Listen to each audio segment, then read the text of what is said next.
Assalamualaikum warahmatullahi wabarakatuh. Hadirin sekalian, marilah kita panjatkan puji dan syukur kehadirat Allah Subhanahu wa taala atas karunia dan rahmat-Nya, sehingga kita dapat berkumpul di tempat yang mulia ini guna menghadiri sidang terbuka promosi doktor bidang ilmu pendidikan agama Islam Universitas Islam Jakarta tahun 2025 dengan promovenda Sri Mulyani Nasution. Dengan mengucap Bismillahirrahmanirrahim, marilah kita mulai acara ini. Hadirin sekalian, Senat Universitas Islam Jakarta dan Dewan Penguji memasuki ruangan. Hadirin dimohon berdiri.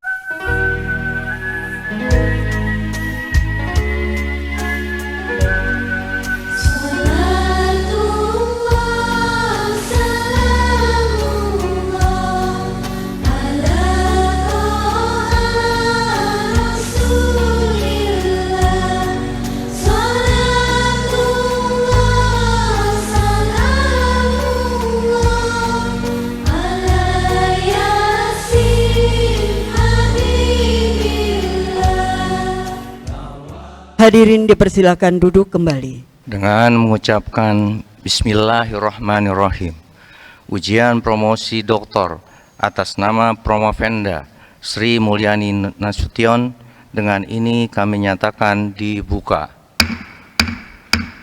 Kepada Promovenda Sri Mulyani Nasution dipersilahkan memasuki ruangan. Saudara Promovenda Sri Mulyani Nasution, apakah saudara siap untuk mengikuti ujian hari ini? Apakah disertasi yang saudara buat sudah dicek plagiarisme? Baik, silakan menuju podium. Assalamualaikum warahmatullahi wabarakatuh. Yang terhormat Dewan Penguji, tim promotor, serta Bapak Ibu hadirin yang berbahagia. Pertama-tama kami ingin memperkenalkan tim penguji kepada Bapak Ibu pada hari ini. Yang pertama, Ketua Penguji saya sendiri, Sekretaris Profesor Dr. Dede Rosada MA, dalam perjalanan, promotor Profesor Dr. Marhamah Sarif MPD, kopromotor Profesor Dr. Farhana SH MH MPD, penguji Associate Profesor Dr. Sutarjo MPD, dan penguji eksternal Profesor Dr. Fadilah Suralaga MSI.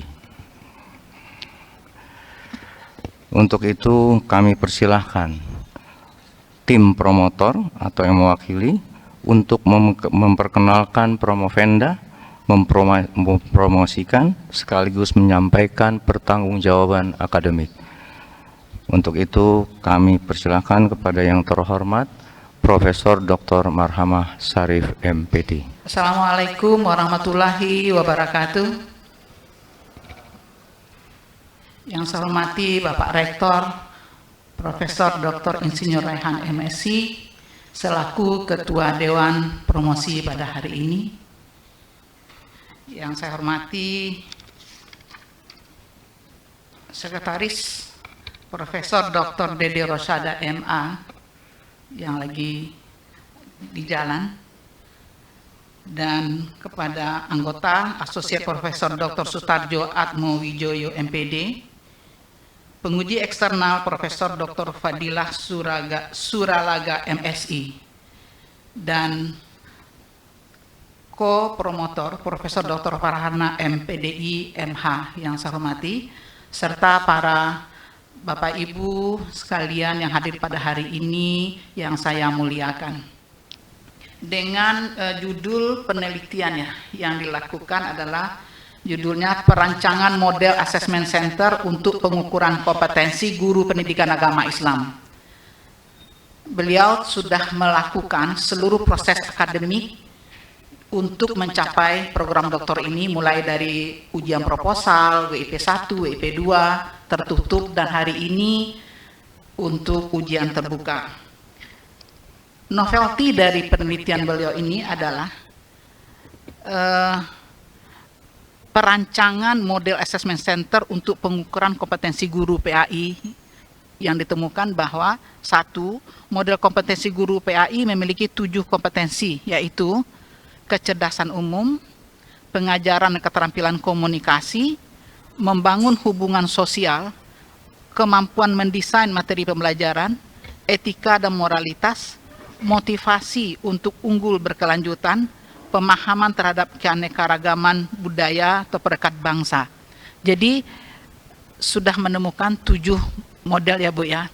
Yang selama ini kompetensi yang kita ketahui baru 4, tapi beliau sudah menemukan 7 model. Mudah-mudahan hasil penelitian ini bisa dipakai untuk pengembangan kompetensi guru PAI di Indonesia. Saya kira dengan proses penelitian yang cukup lama, memakan waktu sekitar 5 tahun, saya bertanggung jawab untuk judul penelitian ini untuk disidangkan hari ini di depan Dewan Ujian Terbuka Promosi Dokter hari ini. Sekian, terima kasih. Assalamualaikum warahmatullahi wabarakatuh. Selanjutnya kami persilahkan kepada Provenda untuk menyampaikan secara singkat hasil penelitian disertasinya, tidak lebih dari 10 menit. Kami persilahkan. Assalamualaikum warahmatullahi wabarakatuh. Perkenankan, saya Sri Mulyani Nasution dari Program Doktor Pendidikan Agama Islam Universitas Islam Jakarta untuk memaparkan disertasi saya yang berjudul Perancangan Model Assessment Center untuk Pengukuran Kompetensi Guru Pendidikan Agama Islam. Guru pendidikan agama Islam memegang peran strategis dalam membentuk karakter, moral, dan spiritualitas peserta didik. Pendidikan agama Islam tidak hanya berfokus pada transmisi pengetahuan keagamaan, melainkan juga berorientasi pada pembentukan kepribadian yang berakhlak mulia dan mampu menginternalisasi nilai-nilai Islam dalam kehidupan berbangsa dan bernegara. Dalam konteks pembangunan pendidikan nasional yang berbasis karakter, peran guru PAI menjadi sangat sentral. Namun demikian, kualitas kompetensi guru PAI masih menghadapi berbagai tantangan yang signifikan. Penelitian Juk Subaidi mengungkapkan bahwa banyak guru PAI belum menguasai kompetensi profesional secara memadai, terutama dalam penguasaan dan pengembangan materi ajar. Hal ini sejalan dengan temuan Mustading yang menunjukkan berbagai permasalahan dalam praktik pembelajaran yang dilaksanakan oleh guru PAI, dan tantangan ini hanya terletak pada kompetensi pedagogik, tidak hanya terletak pada kompetensi pedagogik, tetapi juga pada aspek kualifikasi akademik. Rendahnya kompetensi dan kualifikasi guru juga berimplikasi pada hasil belajar peserta didik dalam upaya transformasi pendidikan. Pemerintah Indonesia mencanangkan kebijakan Merdeka Belajar untuk memberikan otonomi kepada satuan pendidikan dan guru dalam mengembangkan pembelajaran yang kontekstual dan bermakna. Esensi dari kebijakan ini adalah kemerdekaan berpikir yang harus dimulai dari guru, termasuk guru PAI, agar mampu merespon perubahan zaman yang cepat, terutama perkembangan teknologi digital. Di era informasi saat ini, peserta didik memiliki akses yang luas terhadap berbagai sumber belajar melalui internet. Mereka tidak lagi sepenuhnya bergantung pada guru sebagai satu-satunya sumber otoritatif. Akses ke Google, YouTube, dan platform pembelajaran lainnya menuntut guru untuk lebih inovatif dan adaptif. Guru PAI diharapkan hadir sebagai figur otoritatif yang mampu memfasilitasi proses belajar yang kontekstual dan bermakna di tengah penetrasi teknologi digital. Dalam situasi ini, kelas menjadi arena strategis bagi guru PAI untuk menunjukkan kompetensinya. Demikian pemaparan saya, semoga hasil penelitian ini dapat diimplementasikan sehingga bermanfaat bagi pendidikan agama Islam yang lebih baik. Wassalamualaikum warahmatullahi wabarakatuh. Waalaikumsalam warahmatullahi wabarakatuh. Terima kasih, Prof. Venda. Selanjutnya kami persilahkan kepada yang terhormat Profesor Dr. Fadilah Suralaga MSI untuk menyampaikan tanggapan, kritik, saran, dan usulan terhadap disertasi Prof. Venda. Kami persilakan. Bismillahirrahmanirrahim. Assalamualaikum warahmatullahi wabarakatuh. Saya pertama-tama mengucapkan penghargaan dan apresiasi kepada Ibu Sri Mulyani Nasution yang telah menghasilkan karya dan sekarang masuk pada tahap akhir penyelesaian studi doktor di UIJ ini. Tentu karya ini bukan mudah untuk menyelesaikannya. Dan sebagai penguji pertama, izinkan saya untuk memulai pertanyaan-pertanyaan mungkin dari agak mendasar. Prof. Venda, hasil yang Anda hasilkan ini adalah model assessment center untuk pengukuran kompetensi guru pendidikan agama Islam. Sudah dikemukakan bahwa model ini dirancang karena ada permasalahan dan ada kebutuhan tentang kinerja, tentang kompetensi. Biasanya ketika dilakukan supervisi, yang diukur adalah bukan kompetensinya, tetapi kinerja.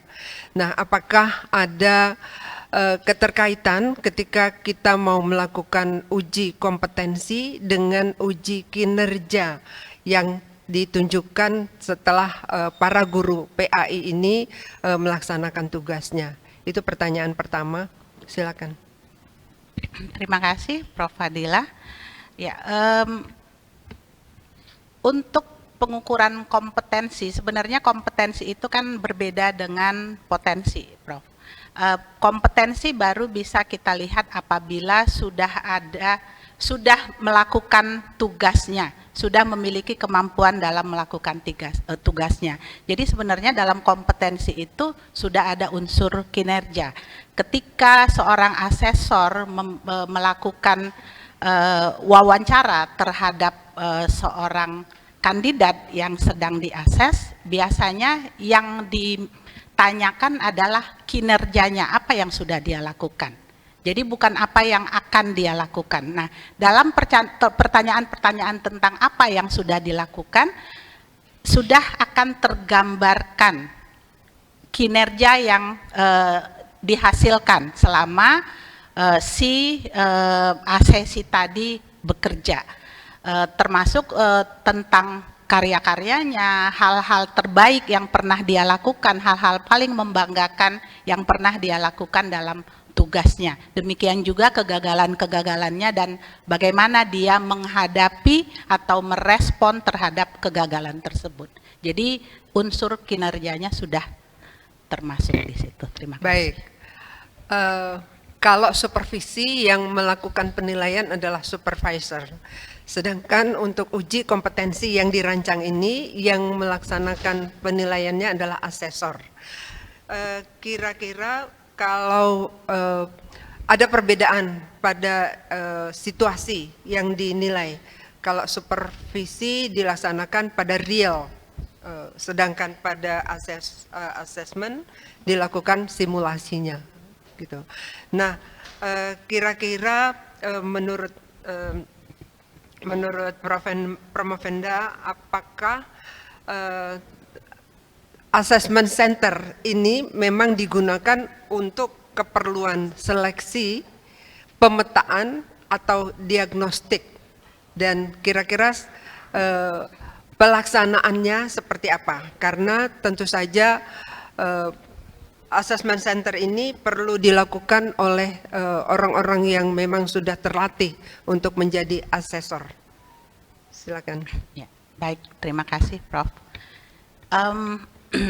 pada awalnya assessment center memang ditujukan lebih untuk pengembangan. Jadi setelah didapatkan pemetaan hasil, itu akan dipakai untuk pemetaan kemampuan sampai di mana atau untuk modal memahami apakah seorang kandidat bisa dipromosikan atau tidak. Tetapi dengan berjalannya waktu, assessment center juga bisa dipakai untuk seleksi.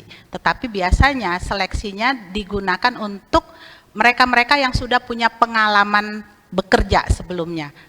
Kalau misalnya dalam hal ini adalah assessment center guru pendidikan agama Islam, maka diharapkan sebelumnya dia sudah minimal pernah bekerja sebagai guru. Nah, selama dia menjadi guru itu bisa dipakai sebagai pengukuran bahwa dia punya kemampuan nggak untuk menduduki posisi yang sedang ditawarkan. Jadi itu dalam kondisi seleksi itu yang bisa dilakukan. Penelitian saudara menarik ini. Menariknya model ini insya Allah bisa dipakai dalam mengembangkan guru-guru agama khususnya di SMA atau SMK di Indonesia. Yang saya tanyakan, apa sebenarnya yang menjadi dasar pemikiran saudara meneliti ini? Ini kan penelitiannya berat. Saking beratnya saudara sampai berapa tahun ya baru selesai ya? Tapi hasilnya memang memuaskan. Nah, ini apa yang menjadi pemikiran saudara itu? Apakah karena tadi saudara singgung guru-guru agama itu belum setara dengan guru yang lain umpamanya, atau guru agama itu kalau di SMA saya nggak tahu ya, apakah bisa menjadi kepala sekolah dalam jenjang karirnya atau tidak, itu termasuk saudara singgung tidak? Ini apa yang sangat mendasar memberikan pemikiran saudara meneliti ini? Silakan. Terima kasih, Prof. Mungkin nanti untuk terakhirnya karena saya ingin mengkaitkan dengan bidang ilmu saya itu psikologi, tapi pada awalnya adalah saya punya 3 anak, Prof. Tentunya dalam pendidikan mereka selalu bertemu dengan guru pendidikan agama Islam. Tetapi dari pengamatan saya, guru pendidikan agama Islam ini biasanya tidak setara dengan guru-guru yang lain. Selalu bisa dikatakan itu kayak suplemen aja, tambahan gitu. Itu cukup mengusik perasaan saya gitu. Dan menurut saya juga itu akhirnya berdampak terhadap bagaimana anak-anak ini menerima ilmu dari guru-guru tersebut. Itu hal awal sekali. Kemudian sebenarnya ini sedikit aja. Sebenarnya saya malu, Prof. Sebelumnya saya sudah pernah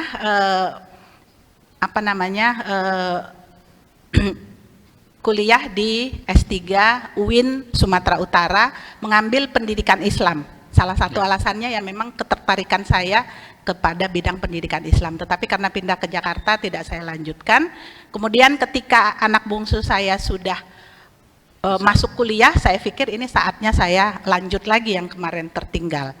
Nah, saya memilih di pendidikan di Universitas Islam Jakarta, dan ternyata di sini jurusannya bukan pendidikan Islam, tetapi pendidikan agama Islam. Nah, apa yang mengusik saya sebelumnya itu kembali muncul, dan saya mencoba untuk mengkaitkan apa yang bisa saya lakukan berkaitan dengan bidang ilmu saya di psikologi. Dan kebetulan saya banyak beraktivitas di bidang assessment center, dan saya rasa ini bisa saya lakukan untuk memberikan kontribusi bagi bidang pendidikan agama Islam. Tadi Prof. Venda menyampaikan tentang kompetensi, ya, jadi masih banyak tidak memenuhi kompetensi sehingga tidak profesional. Pertanyaannya, apakah ada kaitan kompetensi dengan mindset seseorang? Silakan. Baik, Prof. Terima kasih. antara kompetensi dan mindset, saya rasa sih tentunya ada keterkaitan, karena biasanya orang akan berkembang sesuai mindsetnya. Oke. Kalau dia punya mindset yang mungkin sempit, atau perubahan itu tidak penting, atau suka di zona nyaman dan lain sebagainya, maka keinginan dia untuk berkembang, salah satunya di sini juga adalah motivasi untuk terus berkembang secara berkelanjutan, itu tidak akan tercapai. Kemudian nanti terkait juga dengan kemampuan digital yang saat ini sudah menjadi tuntutan, tentunya juga tidak akan dikejar untuk bisa dikuasai. Kemudian juga dalam hal-hal lainnya. Nah, tetapi kalau mungkin berarti nggak ada gunanya dong itu asesmen kompetensi kalau mindset seseorang itu misalnya sudah punya mindset tertentu. Nah, justru di situ menurut saya kesempatan kita untuk memetakan seseorang ini punya kelemahan di mana. Kalau dalam hal mindset, mungkin kita juga bisa deteksi dari kecerdasan tadi, karena di situ ada berpikir kritis, berpikir praktis dan lain sebagainya. Nah, di situ kesempatan kita untuk mengembangkan seseorang sesuai kelemahannya, termasuk dalam mengubah mindset tersebut. Mungkin itu sementara, Prof. Baik. Yang bisa saya sampaikan. Jadi Prof. Venda sepakat bahwa setiap perubahan tentunya perlu mindset yang berubah. Apakah ada indikasi bahwa guru-guru agama itu lambat merubah mindset terhadap perubahan yang ada hari ini? Sama sekali tidak, Prof. Justru Tidak. menurut saya karena mereka belum terlalu banyak yang yang mampu melihat kemampuan mereka dan mengembangkannya seperti apa. Justru itu perlunya assessment center ini agar mereka bisa dikembangkan. Guru-guru pendidikan agama Islam sekarang kan masih muda-muda, Prof. Kesempatan mereka untuk berkembang masih sangat luas. Tetapi mereka juga tidak akan bisa berkembang kalau lingkungannya tidak memberi kesempatan mereka untuk berubah. Oke. Pertama, saya ingin coba mengeksplor lagi sedikit ya. Kenapa instrumen ibu ini hanya mengukur aspek-aspek instrumental dan tidak masuk pada substansi ajaran keagamaannya gitu. Coba mungkin ibu bisa punya reasoning ya. Baik, Prof. Terima kasih. Ya, untuk assessment center biasanya memang dalam pelaksanaannya kita bisa padukan dengan substansi, tetapi itu tidak menjadi wewenang dari asesor yang berkecimpung di assessment center. Makanya tadi di awal juga saya sampaikan bahwa kita perlu berdiskusi lagi dengan stakeholder, kebutuhannya apa, kemudian kira-kira ada materi-materi substansi apa yang perlu disertakan, itu bisa dilakukan bergandengan, tetapi tentunya tetap terpisah karena wewenang dari asesor dalam assessment center tidak sampai ke hal-hal yang misalnya materi pengajaran agama Islam atau Baik. Ya, kira-kira setelah ibu kuliah di jurusan pendidikan agama Islam S3 ini, ibu melihat penting nggak sih sebenarnya penguasaan materi yang sangat mumpuni dalam bahasa pasarnya ya, mumpuni bagi seorang guru PAI. Jadi dia harus menguasai materi keagamaan dengan baik. Apa itu penting atau tidak? Sangat penting. Sangat penting ya. Dengan demikian nanti sebenarnya instrumen assessment yang Bu hasilkan ini kan nanti pasti harus juga diberikan suplementasi itu ya. Suplementasi dengan bagaimana mengukur kemampuan materi tadi kan begitu kan. Lalu kemudian kesan tadi Ibu menyampaikan bahwa guru PAI itu seringkali menjadi second class citizens in the school ya, betul? Itu sekali lagi saya ingin menyoroti dari yang Pak Rektor tadi katakan, apakah itu memang kenyataan empiriknya dia punya skill yang lemah, kemampuan penguasaan materi yang lemah, kemampuan komunikasi yang kurang baik, atau mindset dari kepala sekolah aja? Ya, makasih Prof. Kalau dikatakan itu mindset dari kepala sekolah, tapi itu kayaknya hampir merata, Prof. Karena kalau kita bicara kepala sekolah, mungkin itu kan individual sifatnya. Mungkin di tempat lain tidak seperti itu. Tetapi Enggak, kayaknya, begini Bu, tidak bisa guru PAI dibandingkan dengan guru bahasa Indonesia. Ya.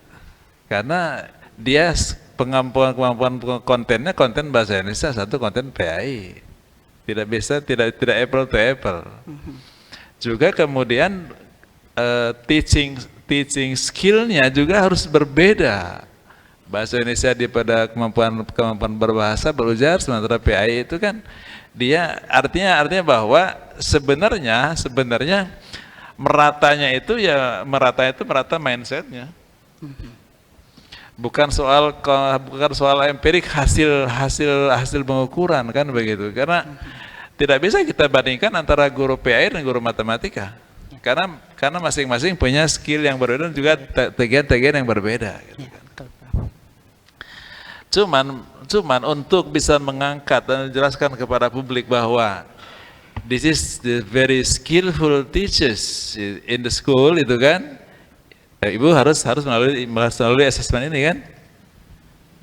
Jadi Ibu untuk mengatakan bahwa mendeklar bahwa guru-guru ini certified dengan assessment center kami dan dia adalah skillful teachers kan itu, skillful teachers. Nah, ketika dia sudah punya sertifikat skillful teachers dengan assessment ini, kira-kira kepala sekolah itu bisa berubah nggak mindsetnya? Ingin menanyakan, di sini kan sasarannya guru pendidikan agama Islam. Apakah ini model assessment ini ditujukan untuk guru pendidikan agama Islam formal aja atau yang non formal juga bisa digunakan? Ya, karena kalau tadi dilihat dari tanggapan itu arahnya kan ke guru formal. Nah, mungkin bisa apakah ini juga termasuk guru-guru non formal? Banyak kan seperti misalnya guru-guru di majelis taklim, terus kemudian guru di TPA dan lain sebagainya. Silakan Bu. Ya, terima kasih Prof. Apakah ini bisa digunakan untuk guru-guru yang non formal juga? Saya rasa bisa Prof. Karena guru-guru agama yang non formal itu pun membutuhkan kompetensi ini. Cuman misalnya kalau kayak TPA atau apa yang mereka hadapi kan anak-anak yang lebih kecil, mungkin ada banyak hal-hal yang dalam hal scoringnya mungkin mereka tidak perlu terlalu tinggi, tetapi secara umum kompetensi ini perlu memang dimiliki oleh semua guru pendidikan agama Islam, baik dari sektor formal maupun informal. Berarti bisa meningkatkan juga berkaitan dengan guru non formal. Jadi kalau dilihat dari tanggapan-tanggapan dan Ibu juga di sini sangat penting model assessment ini ya Bu ya. Tapi mungkin Ibu bisa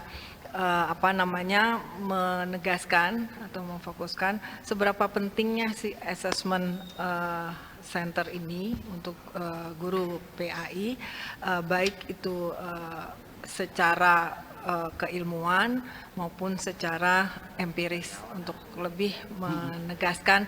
Jadi ini penting sehingga nanti kan bisa bermanfaat dan lain sebagainya yang tadi disebutkan. Terima kasih Prof. Kalau seberapa penting menurut saya justru sangat penting dan bahkan mendesak Prof untuk perbaikan guru-guru pendidikan agama Islam kita.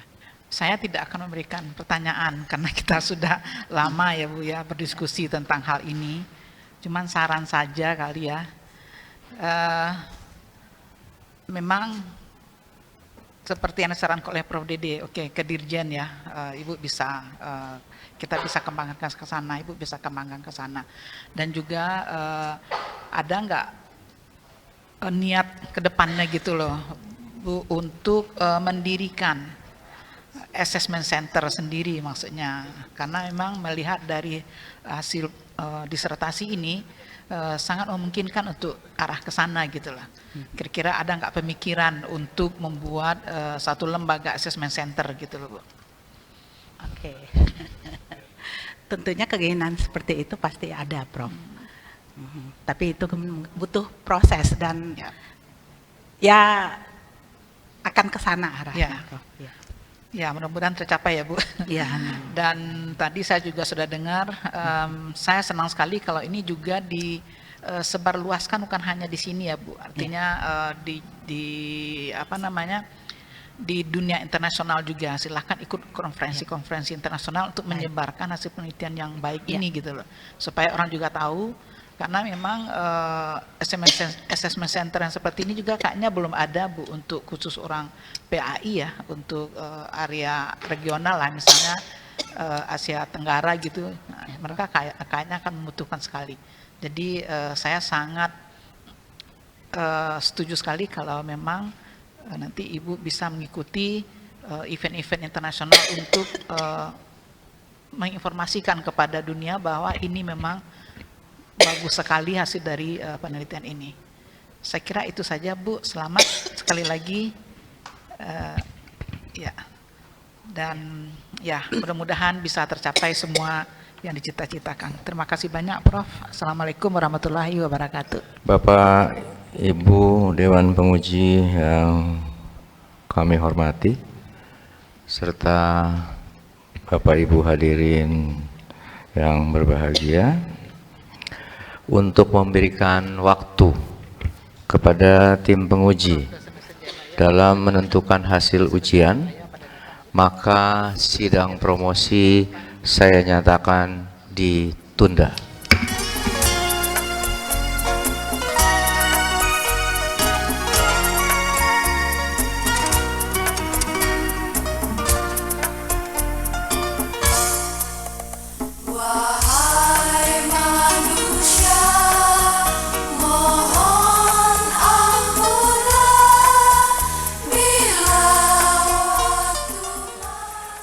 Ujian promosi doktor atas nama Promovenda Sri Mulyani Nasution.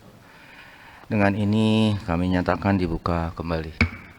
Kepada Promovenda Sri Mulyani Nasution dipersilahkan memasuki ruangan. Yang terhormat Dewan Penguji, tim promotor, serta Bapak Ibu hadirin yang berbahagia,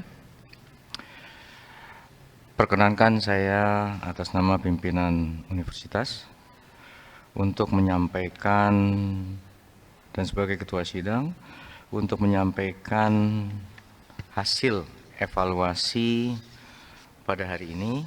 Berdasarkan evaluasi tim penguji, maka Saudari Promovenda Sri Mulyani Nasution dinyatakan lulus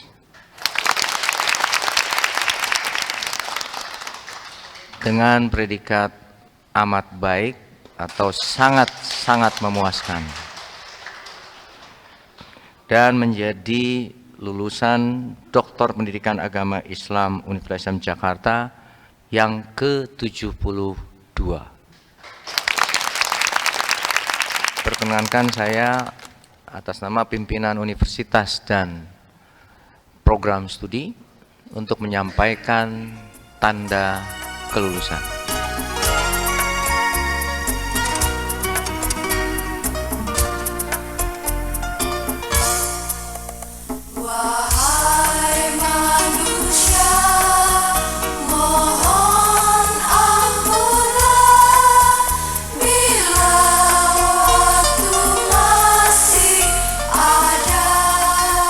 Dengan mengucap syukur alhamdulillah, maka ujian promosi doktor serta mengucapkan terima kasih kepada tim penguji, tim promotor, serta Bapak Ibu hadirin yang menyaksikan acara sidang promosi pada hari ini. Dengan ini kami nyatakan ditutup.